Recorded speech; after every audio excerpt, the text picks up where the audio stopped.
पर नोट कर लेना।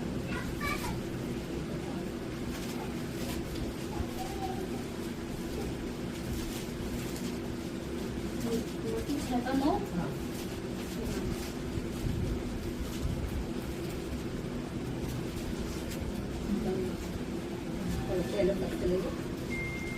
अतः तुम इस रीति से प्रार्थना किया करो, हे हमारे पिता, तो तू जो स्वर्ग में है, तेरा नाम पवित्र माना जाए, तेरा राज्य आए, तेरी इच्छा जैसे स्वर्ग में पूरी होती है वैसे ही पृथ्वी पर भी पूरी हो। हमारे दिन भर की रोटी आज हमें दे, और जिस प्रकार हमने अपने अपराधियों को क्षमा किया है वैसे ही तू भी हमारे अपराधों को क्षमा कर, और हमें परीक्षा में ना ला, परंतु बुराई से बचा, क्योंकि राज्य और प्रतिमा और महिमा सदा तेरी ही है। आमीन। चलो आगे धन्यवाद हमारे सर्वशक्तिमान वाले परमेश्वर, धन्यवाद करते मेरे पिता कि आपने प्रभु जी इस लायक समझा कि मैं आपके वचन से कुछ समझा सकूं प्रभु, क्योंकि परमेश्वर तू हमें संभालने वाला और हमें समझ और बुद्धि देने वाला।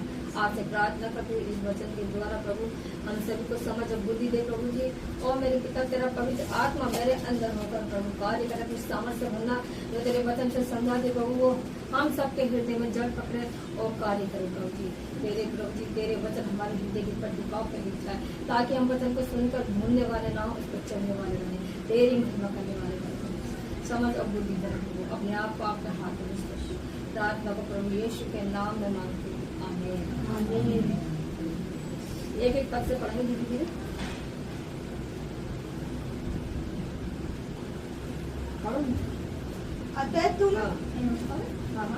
अतः तुम इस रीति से प्रार्थना किया करो, हे हमारे पिता, तू जो स्वर्ग में है, तेरा नाम पवित्र माना। बस क्या कहा हमने कि है हमारे पिता, तू जो स्वर्ग में है, तेरा नाम क्या माना जाए? पवित्र। परमेश्वर का वचन क्या है? पवित्र है। और परमेश्वर का नाम भी क्या है? पवित्र है। उसका राज्य है, और जैसे तेरी इच्छा स्वर्ग में पूरी होती है पृथ्वी पर भी हो। परमेश्वर की क्या इच्छा है कि वो पृथ्वी पर पूरी हो। स्वर्ग में क्या करते हैं लोग? परमेश्वर जहाँ स्वर्ग में रहता है तो वहाँ क्या करते हैं? परमेश्वर में मान लो प्रभु में जो लोग चले गए प्रभु के पास, वो क्या करते हैं स्वर्ग में? स्तुति, प्रभु की स्तुति करते हैं, उसकी महिमा करते हैं, हर समय वो उसके सामने खड़े रहते हैं, उसकी स्तुति करते हैं। लेकिन परमेश्वर चाहता है कि पृथ्वी पर भी ऐसे लोग हो जो उसकी स्तुति करते रहे, उसकी महिमा करते रहे और उससे प्रार्थना करते रहे। क्या पृथ्वी पर ऐसे लोग हैं? इतने लोग हैं? मैं इतना देखती हूँ कि हाँ ऐसे लोग भी होंगे, लेकिन जो परमेश्वर के दास है, सेवक लोग हैं, वो ही क्या करते हैं? सबसे ज्यादा प्रार्थना करते हैं। और परमेश्वर चाहता है कि स्वर्ग में उसकी इच्छा है कि वहाँ पर लोग स्तुति करें। परमेश्वर की यही इच्छा पृथ्वी पर है कि पृथ्वी पर उसके लोग पाए जाएं। परमेश्वर कहते हैं ना कि वे कोई भी नाश ना हो, सब लोगों का जीवन बचे। परमेश्वर तो चाहता है। क्या हम लोग प्रार्थना करते हैं कि प्रभु तेरी इच्छा स्वर्ग में पूरी हो, पृथ्वी पर भी हो? और हमें क्या है? दिन भर की रोटी। हमें एक मनुष्य के लिए क्या जरूरी है? दिन भर की रोटी, कपड़ा और क्या। लेकिन देख रहे लोग क्या है? हद से ज्यादा कमाने की धुन में रहते हैं। कमाने की धुन में रहते हैं कि उन्हें 5 मिनट का प्रार्थना करने का टाइम नहीं है, या 5 मिनट के क्या थोड़ी देर के लिए या एक दिन के लिए परमेश्वर के साथ संगति करने का दिन नहीं है। क्यों नहीं है? क्योंकि शैतान जो है उनको अपने चला रहा है। शैतान जो है ऐसे लोगों को ही पकड़ में रखता है जो प्रभु की संगति से क्या करते हैं? भागते हैं। और हमें प्रभु की संगति से कभी नहीं भागना चाहिए। क्यों?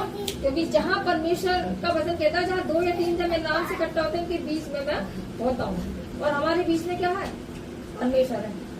अगर हम घर में 2 जन भी हैं और प्रार्थना कर रहे हैं, परमेश्वर क्या है? हमारे साथ है। हम प्रार्थना कर रहे हैं। हम प्रार्थना कैसे कर रहे हैं? एक प्रार्थना होती है कि हम पर्सनली प्रार्थना कर रहे हैं, और पर्सनली प्रार्थना में हम क्या क्या प्रार्थना मांग रहे हैं परमेश्वर से। हम जब पर्सनली प्रार्थना कर रहे हैं तो हम बहुत लोगों के लिए प्रार्थना कर सकते हैं, बीमारों के लिए प्रार्थना कर सकते हैं, और प्रभु जी परमेश्वर के वचन के लिए प्रार्थना कर सकते हैं, हम अपने परिवार के लिए प्रार्थना कर सकते हैं, अपने सगे संबंधियों के लिए प्रार्थना कर सकते हैं कि प्रभु जैसे तूने हमें बचाया वैसे तू हमारे और लोगों को भी बचा, जो प्रभु जी नाश होने के लिए जा रहे हैं, जो तुझे जानते नहीं प्रभु उनको भी जाने। हमारा एक विश्वासी का कर्तव्य क्या है? प्रार्थना करना, कि हम प्रार्थना करें और हमारे द्वारा और लोग बचाए जाए। लोग कैसे बचाए जाएंगे? जब हम विश्वास कर लेते हैं तो और या हम किसी को वचन सुनाते हैं तो उसके लिए जरूरी है कि हम प्रार्थना भी करें। यह नहीं कि हम वचन सुना के आ गए और हम आके घर में बैठ गए, नहीं, उसके लिए हमें प्रार्थना भी करनी, उसकी जरूरतों के लिए प्रार्थना करिए और उसके साथ संगति करने के लिए चाहिए। ये कौन सिखाएगा? ये हम लोग ही तो सिखाएंगे। देख कितने लोग हैं जो अपने घरों में प्रार्थना करते होंगे। प्रार्थना करने के भी कुछ तरीके हैं। नाश्ते के लिए प्रार्थना करने को कहो तो पता नहीं कहाँ पहुंच जाएंगे। जो प्रभु को बीमार है उसको भी चंगा करना, प्रभु तो हमें सही सलामत लेकर आया, सही सलामत लेकर जाना। तुम्हारे सामने नाश्ता आया है तो नाश्ते के लिए प्रार्थना करो कि प्रभु तेरा धन्यवाद करते कि तूने हमें ये नाश्ता दिया, इसको शुभ पवित्र करे, हमें दिया तो औरों को भी दे। खाने के लिए प्रार्थना कर रहे हैं तो लंबी प्रार्थना कर रहे हैं। जिस चीज के लिए प्रार्थना करिए उसके लिए प्रार्थना करो। बीमारों के लिए प्रार्थना बोले कि बीमारों के लिए प्रार्थना करो तो बीमारों के लिए, जिस व्यक्ति के लिए बोला जा रहा है बीमार के लिए प्रार्थना करो, उसके साथ साथ पता नहीं और कितनी प्रार्थना कर रहे हो। प्रार्थना का मतलब है कि हम परमेश्वर से बात कर रहे हैं। प्रार्थना का मतलब है कि हम परमेश्वर से बातचीत कर रहे हैं। अभी किसी को देखा गया है कि लोग क्या करेंगे, ज्यादातर लेडीजों को देखा है क्या करेंगे, अगर 2-4 लेडीज एक साथ खड़ी हो गई तो बस वो उसके घर की बात करेगी, वो अपने घर की उसको सुनाएगी, वो उसके घर की उसको सुनेगी। लेकिन जब प्रार्थना का समय आएगा वो क्या करेंगे, उनका फिर मन नहीं लगेगा। अगर किसी से कह दोगे ना और बहन थोड़ी देर हम बैठ के मिलकर प्रार्थना करें, अरे वो मेरा काम अभी पड़ा है, मेरा ये है, तो मतलब बुरे काम के लिए तो सब कोई तैयार है, अच्छे काम के लिए कोई तैयार नहीं। तो हमें क्या है और उसके लिए तैयार होना चाहिए, आगे बढ़ेंगे। तेरा राज्य आए, तेरी इच्छा जैसी स्वर्ग में पूरी होती है वैसे पृथ्वी पर भी हो। हमारी दिन भर की रोटी आज हमें दे, और जिस प्रकार हमने अपने अपराधियों को क्षमा किया वैसे ही तू भी हमारे अपराधों को क्षमा कर। क्या कहा बच्चन? जैसे मैंने तुमने हमारे अपराधों को क्षमा किया है वैसे हम भी दूसरों के अपराधों को क्षमा करो। परमेश्वर कहता है कि तुम अपने अपराधियों को क्षमा करो तब मैं तुम्हारे अपराधों को क्षमा करूंगा। अगर हम मान लिया जाए हम किसी को क्षमा नहीं कर पा रहे हैं और हम प्रार्थना कर रहे हैं, क्या परमेश्वर प्रार्थना को सुन लेगा? पवित्र दिल से प्रार्थना होनी चाहिए। और पवित्र दिल कब होगा? जब हम एक दूसरे को क्षमा करेंगे। क्योंकि परमेश्वर कहता है मैंने तुम्हारे अपराधों को क्षमा किया है तो तुम भी एक दूसरे के अपराधों को क्षमा करो। ये ना सोचो कि अरे उसने मेरे साथ ऐसा कर दिया तो मैं क्या मैं उससे दुगना उसके साथ बुरा करूंगा। नहीं, परमेश्वर हमें क्षमा करना सिखाता है और परमेश्वर चाहता है कि हम एक दूसरे को क्षमा करें। और एक मनुष्य के लिए क्या जरूरत है? दिन भर की रोटी, लेकिन वो हद से ज्यादा क्या कमाना चाहता है और परमेश्वर की संगति में छोड़ के भागते रहते हैं। क्या हम परमेश्वर से अलग होकर कुछ कर सकते हैं? क्योंकि परमेश्वर का वचन कहता है तो मुझसे अलग होकर कुछ भी नहीं कर सकते। मैंने देखा लोगों को टाइम है सिनेमा घरों में पिक्चर देखने का, ये सोचते हैं पास्टर को पता नहीं चलेगी, हमें सब पता चल जाता है ये कौन कहाँ भाग रहा प्रार्थना को छोड़ के। हमें घूमने की वो अच्छी बात है, क्या सिनेमा को तो नहीं घूमने का मैं अच्छी बात है, लेकिन अच्छी बात है कि तुम घूमने फिरने जा रहे हो, हमारा थोड़ा घूमना फिरना भी चाहिए हमें। लेकिन जो परमेश्वर का दिन है, जो प्रभु की संगति का दिन है, जो परमेश्वर के साथ इकट्ठा होने का दिन है, हम उसको क्यों भूल जाते हैं? हमें सारे काम याद रहते हैं लेकिन हमें यही काम याद नहीं है कि आज संडे है, आज हम प्रार्थना में जाए। अगर प्रार्थना भी मांगे तो उस समय का पता नहीं कितने समय की प्रार्थना है। जब हम परमेश्वर के सामने उपस्थित होते हैं तो हम सबसे पहले कौन आ जाता है? नहीं, प्रभु की स्तुति तो वो परमेश्वर की उपस्थिति तो हमारे साथ में हो जाती है, हमसे पहले प्रभु आगे यहाँ खड़े हो जाते हैं। लेकिन हम क्या करते हैं? कोई नाश्ता करके आ रहा है, कोई अपने धन के काम निपटा के आ रहा, कोई कुछ करके आ रहा। हमें क्या ऐसा करना चाहिए? अभी पिछले दिनों हम एक परिवार में प्रार्थना करने के लिए गए थे तो उस परिवार में देखा कि 2 बेटियां घर से निकल के जा रही हैं कि हम क्या कहाँ जा रहे हैं, इंटरव्यू देने जा रहे हैं। अच्छी बात है कि तुम इंटरव्यू दे रहे हो, हम तो जा रहे हैं प्रभु तुम्हें अच्छी जॉब दे, अच्छी बात है। लेकिन अगर परमेश्वर का दास तुम्हारे घर में बैठा है तो तुम्हें जरूरत नहीं है कि उससे कह दो कि पास्टर जी हमारे लिए प्रार्थना करो, हम जा रहे हैं तो हमारे कोई दिक्कत ना आए, इंटरव्यू हमारा पास हो आए, इंटरव्यू में हम पास हो जाए, क्या जरूरत नहीं है? क्यों? क्योंकि मन में कहीं ना कहीं कोई ऐसी बात छुपी है कि तुम उस बात को लेकर बैठे हो, और जबकि हमारा दिल क्या होना चाहिए, एकदम साफ सुथरा होना चाहिए। तो हमें हमने वो घर पहली बार हमने ऐसा देखा उन लोगों को, लेकिन हमने इतने घरों में हम प्रार्थना करने जाते हैं, अगर कोई घर से बाहर जा रहा है और देखा है कि पास्टर बैठे हैं तो एकदम आएंगे कि पास्टर जी हमारी प्रार्थना करते, हम थोड़ा जल्दी में और हम क्या करना कि हमारा ये काम सफल हो जाए। तो क्या मतलब ऐसे पास्टर तुम्हारे घर में तुम ऐसे छोड़ के जा रहे हो, क्या सफल हो जाओगे? सफलता मिल जाएगी? लेकिन परमेश्वर से कह रहा तुम मुझसे अलग होके कुछ नहीं करेंगे, हम परमेश्वर से अलग होके कुछ नहीं कर सकते। और परमेश्वर चाहता है कि हम उसके साथ क्या रहें, जुड़े रहें, हम उसकी संगति में बने रहें। एक वचन और पढ़ेंगे परमेश्वर के साथ, मत्ती 26 का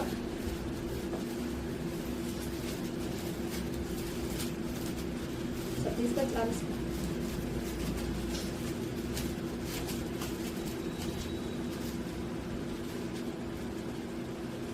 तब वह चेलों के पास आया और उन्हें सोते पाकर उसने पतरस से कहा, क्या तुम लोग मेरे साथ एक घड़ी भी न जाग सके?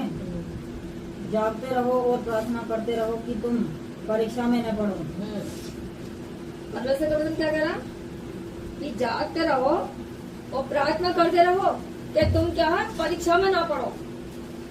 परमेश्वर हमें जागने के लिए कह रहा, ये नहीं कि मतलब जागने का मतलब ये नहीं कि आप पूरी रात जागते रहो या प्रार्थना मत करो, मतलब हमें हर समय परमेश्वर से प्रार्थना करनी है। अभी आप पुराने नियम में पढ़ोगे, उसमें लिखा है कि उठते बैठते सोते जागते चलते फिरते हर समय परमेश्वर से प्रार्थना करते रहो, हर समय परमेश्वर का नाम लेते रहो। इसका मतलब ये है कि मान लो हम किसी काम के लिए जा रहे हैं, तब हम परमेश्वर से प्रार्थना करें। हम किसी के परिवार में जा रहे हैं तो हम प्रार्थना करें, हम घर से बाहर निकल के जा रहे हैं तब हम प्रार्थना करके जा रहे हैं। परमेश्वर क्या करेगा, अपनी हमें सुरक्षा में रहेगा। अगर हम बिना करे हम निकल के जा रहे हैं तो परमेश्वर क्या हमें वो सुरक्षा दे पाएगा जो हमें चाहिए? कभी कभी देखा है घर से बाहर निकल जाते हैं तो लोगों को एक्सीडेंट हो जाते हैं, कितनी दिक्कतें आ जाती है, लेकिन परमेश्वर हमें ही सबसे बचाता है। आप लोगों ने भी कई बार गवाही दी होगी कि परमेश्वर ने मुझे कार से बचा लिया, परमेश्वर ने मुझे स्कूटी से बचाया। तो क्या है, परमेश्वर हमें बचाता है, लेकिन कब बचाएगा? जब हम उससे प्रार्थना करेंगे, जब हम उसके मार्ग पर चलेंगे, जब हम उसके साथ संगति करेंगे। तो परमेश्वर मतलब कह रहा है हर समय प्रार्थना करते रहो और ताकि तुम परीक्षा में ना पड़ो। यीशु मसीह ने अपने चेलों को प्रार्थना करने क्यों सिखाया? प्रार्थना करने क्यों सिखाया? अब यहाँ पर परीक्षा में लोग होते हैं जब विश्वास में आते हैं, उन्हें प्रार्थना करने क्यों सिखाते हैं? क्योंकि वो परमेश्वर की सुरक्षा में रहे, वो अपने लिए खुद प्रार्थना करना चाहिए। आज मैं बहन पिंकी को ले गई, कहा तुम इतने अच्छे से प्रार्थना करी, बहुत अच्छे से, मैं प्रभु तेरा धन्यवाद हो, आज इतने अच्छे से करेगा तो कल और अच्छे से प्रार्थना करेंगे।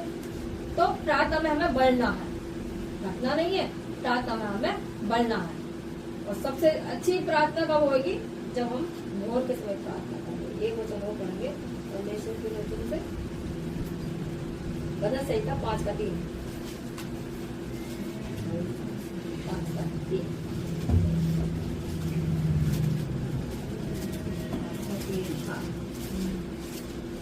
हे यहोवा, भोर को मेरी वाणी तुझे सुनाई देगी, मैं भोर को प्रार्थना करके तेरी बात सुनूंगा। हाँ, परमेश्वर का वह कह रहा है कि हे यहोवा, भोर को मैं क्या करूंगा? तेरी वाणी मुझे सुनाई देगी और मैं भोर को प्रार्थना करके तेरी बात जोहूंगा।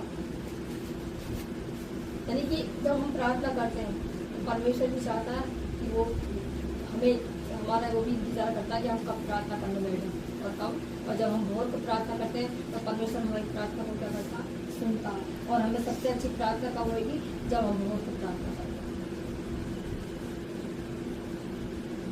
परमेश्वर प्रार्थना के द्वारा हमें बताएगा, हमें सिखाएगा कि हमें कैसे चलना है, हमें कैसे अपने दिन को गुजारना है।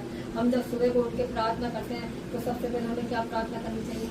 तो प्रभु तेरा धन्यवाद हो कि तूने पूरी रात हमें संभाला और मेरी नींद दी और सुबह का भोर दिखा, प्रकाश दिखाया और आज के दिन हम तेरे हाथ में सौंपते हैं। तो हम सभी को क्या कर अपनी सुरक्षा में रखना, हमारे बच्चों पर तेरी दया हो प्रभु, अपनी सुरक्षा में रखना, दुश्मन देरियों से बचाना और हर बुराइयों से बचाना।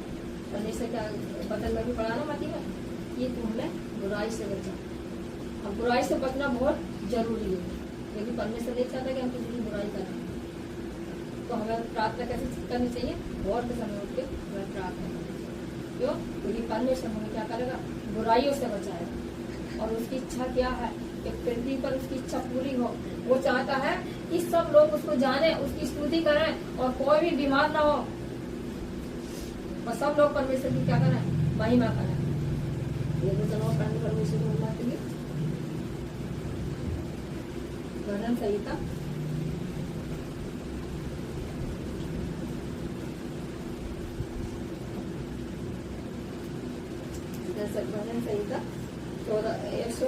143 का 1।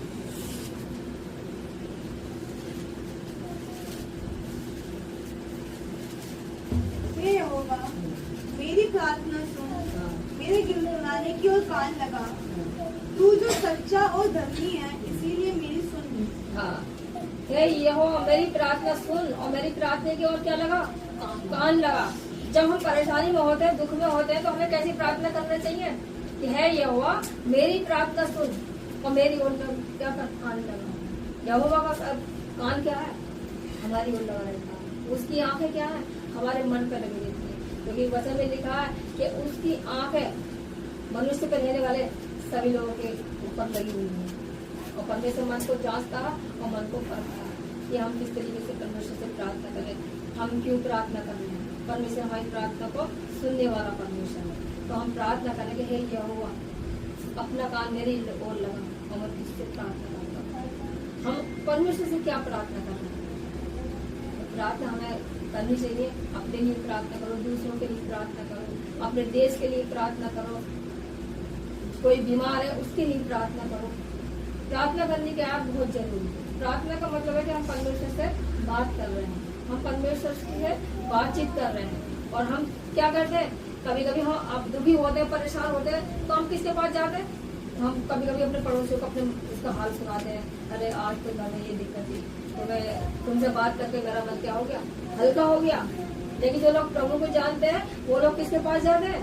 परमेश्वर के पास जाते हैं। अगर हमारे घर में कोई परेशानी है ऐसी और हमें जरूरत है कि हम प्रार्थना करें, हम जानते हैं हमारे जीवन में बहुत सी दुख आए, बहुत सी परेशानी आई कि हम बहुत सी परेशानियों से गुजरे हैं, इतनी परेशानियों से कि हम आपको बता नहीं सकते। तो उस समय क्या करते थे पता? जब भी हमारे जीवन में परेशानी आती थी, मैं सबसे पहले कहाँ जाके प्रार्थना करती थी? किचन में जाके प्रार्थना। जब भी कोई बात आती या कोई घर में ऐसी परेशानी हो जाती तो मैं किचन में जाकर प्रार्थना करती और थोड़ी सी देर प्रार्थना करती हूँ, आँख बंद करके प्रभु को पुकारती कि प्रभु ये जीवन में हमारे में परेशानी है, आप इसको दूर करो। और परमेश्वर सुनता और दूर करता। ये नहीं कि हम क्या करें, जहाँ भी अगर हमें वहाँ में परेशानी दिखे हम प्रार्थना कर सकते हैं। और सबसे ज्यादा जरूरी है कि हम अपने घर पे हैं तो हम भीतरी कोठरी में जाएं और द्वार बंद करें और परमेश्वर से क्या करें? प्रार्थना करें। परमेश्वर कहाँ रहता है? गुप्त में रहता है और हम सबको देखता है। तभी तो कहना ना कि अपनी भीतरी कोठरी में जा, द्वार बंद कर और जो तेरा पिता स्वर्ग में उससे प्रार्थना कर, वो तेरी क्या करेगा? सुनेगा। तो हम अपने घर में जब अकेले हो तो हम अपने या हमारे घर में 2 कमरे हो तो एक कमरे में जाकर हम क्या करें? प्रार्थना करें। प्रार्थना करने क्या है? बहुत जरूरी है। प्रार्थना हमारे जीवन को बदलती है। प्रार्थना हमें क्या हमें सिखाती है कि हम किस तरीके से आगे बढ़े। और प्रार्थना के द्वारा क्या है? छुटकारा। गीत में गाते ना, तेरी आराधना करूं, आप क्षमा कर और जीवन दे दे, आते ना। तो तेरी आराधना हम क्या करते हैं? प्रभु की हम आराधना करें, प्रार्थना करें। और प्रार्थना में क्या है? छुटकारा है। प्रार्थना में क्या है? चंगाई है। और प्रार्थना हमारे जीवन को बदले। हम यीशु मसीह ने क्या करा? अपने चेलों को प्रार्थना करना सिखाया। वो अपने चेहरों से कहेगा कि मैं जा रहा, वो यीशु मसीह जा रहा है कि गतसमनी के बाग में प्रार्थना करने के लिए, लेकिन वो किस समय प्रार्थना करने के लिए गए? जिस समय तो क्रूस पर चढ़ाने के लिए वो कर रहा था, तो उस समय वो कह रहे कि तुम यहीं पर बैठे रहो और प्रार्थना करो। जब यीशु मसीह वहां से प्रार्थना करके आया तो लोगों के चेहरे को क्या पाया? सोते हुए पाया। आज भी जो है कलीसिया के क्या लोग हैं? सोए हुए लोग हैं, जागना नहीं चाह रहे, वो प्रार्थना में भी क्या कर रहे हैं? सोए हुए हैं, और क्या कर रहे हैं? संगति के लिए भी सोए हुए हैं। हमें क्या है? जागना बहुत जरूरी है, क्योंकि परमेश्वर के वचन में लिखा ना, अभी पढ़ा कि निरंतर प्रार्थना करते रहो ताकि तो परीक्षा में ना पढ़ो। हम परीक्षा में कब पढ़ते हैं? जब हमारा प्रार्थना का जीवन कमजोर होता है। हमारे अंदर बीमारियां कब आती है? जब हमारा जीवन कमजोर होता है प्रार्थना का। अभी पिछले दिनों गए थे ना, वो नैन देव का कहने के तुम बहुत सालों साल मतलब तुम्हें जरूरत नहीं है प्रार्थना की, है? और जब बात करने बैठोगे तो इतनी गवाही बताएंगे अपनी कि हाँ ऐसा कर दिया परमेश्वर ने, इतनी आशीष, परमेश्वर ने तुम्हें इतनी आशीष दी है, लेकिन तुमने परमेश्वर के लिए क्या करा? क्या तुमने समय निकाल के उसके साथ संतुष्टि करी है? क्या तुमने समय निकाल के उससे प्रार्थना करी? अभी वादा तो कर दिया, अरे पाशा जी हाँ आएंगे, बोला था ना आपके सामने कि हम क्या आएंगे, इस संडे हम आएंगे। ऐसे विश्वासी लोग कहते देते थे, अरे पाशा जी आएंगे हम। पाशा जी के ऊपर कोई फर्क नहीं पड़ता, आओ या मत आओ, सीखना आपको है। अगर आओगे तो सीखोगे और नहीं आओगे तो नहीं सीखोगे। वचन क्या है? ये जीवन की रोटी है।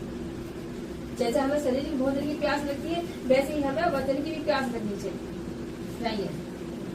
आत्मिक भोजन है ये। अगर हमने शारीरिक भोजन कर लिया और आत्मिक भोजन नहीं करा तो हम खाली है बिल्कुल। ये हमें हमारी आत्मा को शुद्ध करने वाला वचन है, और ये हमें हमारे अंदर जड़ पकड़ने वाला वचन है कि हम जितना हम पढ़ेंगे उतना क्या उसमें हम जड़ पकड़ते जाएंगे।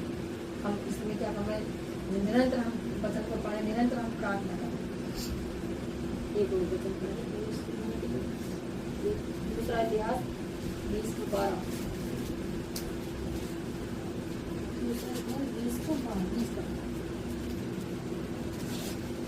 हे हमारे परमेश्वर, क्या तू उनका न्याय ना करेगा?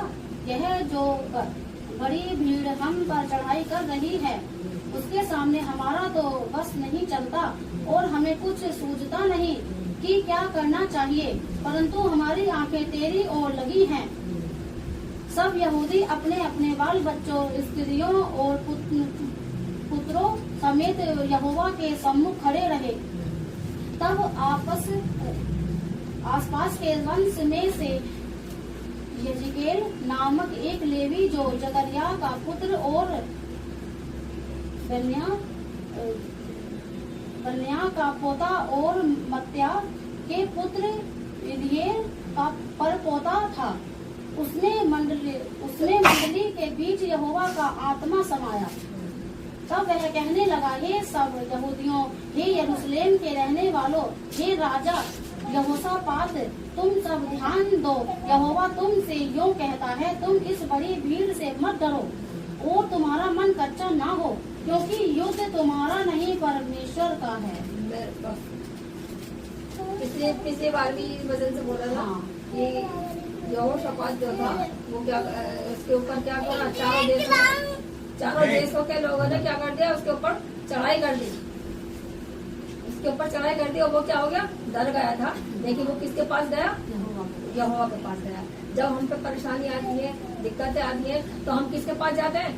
परमेश्वर के पास जाते हैं। लेकिन जो लोग प्रभु को नहीं जानते वो कहाँ जाते हैं?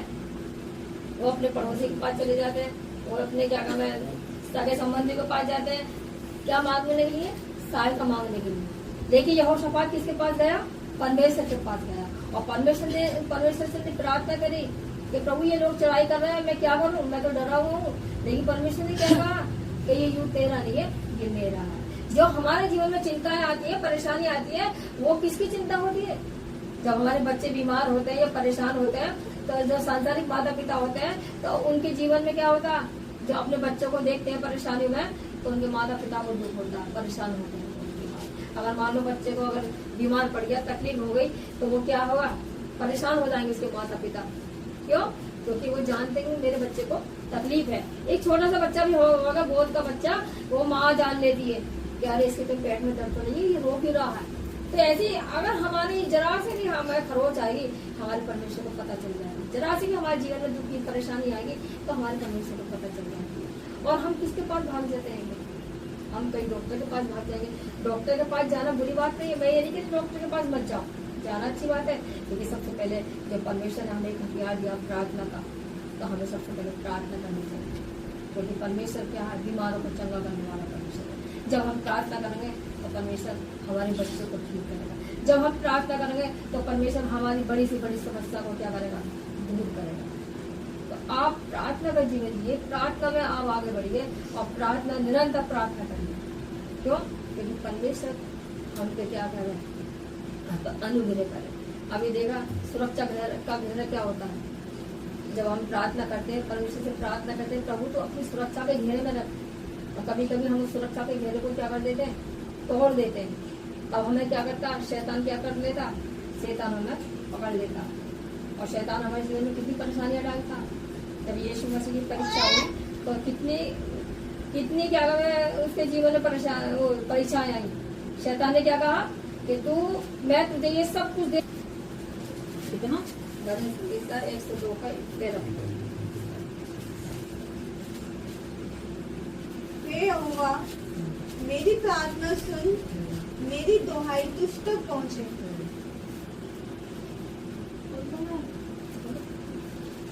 यानी कि है यहोवा मेरी प्रार्थना सुन।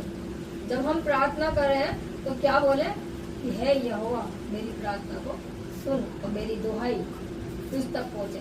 यानी कि हम परमेश्वर को धन्यवाद दें, हर बात के लिए धन्यवाद दें। हम जब मार्केट से कोई चीज लाते हैं या लेने जाते हैं तो कितने लोगों से प्रार्थना करके जाते हैं, और जिनके घर में परमेश्वर की आशीष आ जाती है तो कितने लोगों को धन्यवाद देते हैं। तो प्रभु तेरा धन्यवाद हो कि तूने ये चीज बना दी।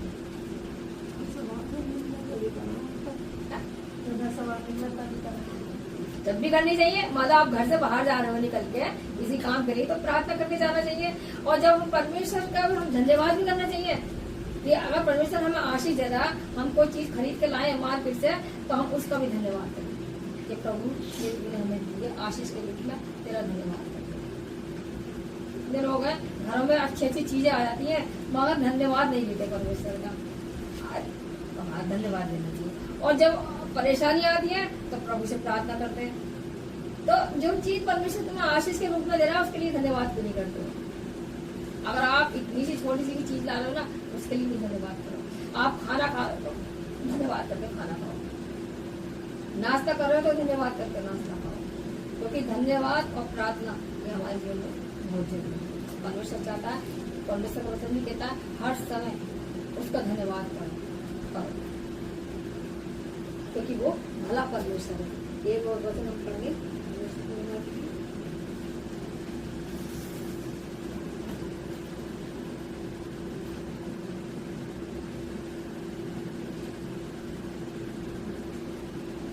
वचन सही था 92 का 1 तक करेंगे।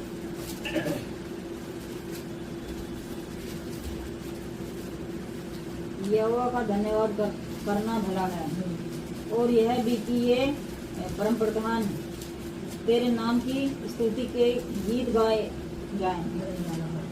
यानी कि परमेश्वर का धन्यवाद करना क्या है, भला है? ये कितनी अच्छी बात है, भलाई की बात है ये, कि हम परमेश्वर का क्या कर रहे हैं, धन्यवाद करते हैं और हम उसका भजन गाएं। यानी कि जब हम खुश हों, अगर हमारा मन आनंद में है तो हम क्या करें, परमेश्वर की स्तुति करें। अगर हम परेशान हैं तो परमेश्वर से प्रार्थना करें। परमेश्वर हमारे इस वचन को सीखने के लिए देता है, इसलिए धन्यवाद हो कि प्रभु इस वचन पर आशीष दे और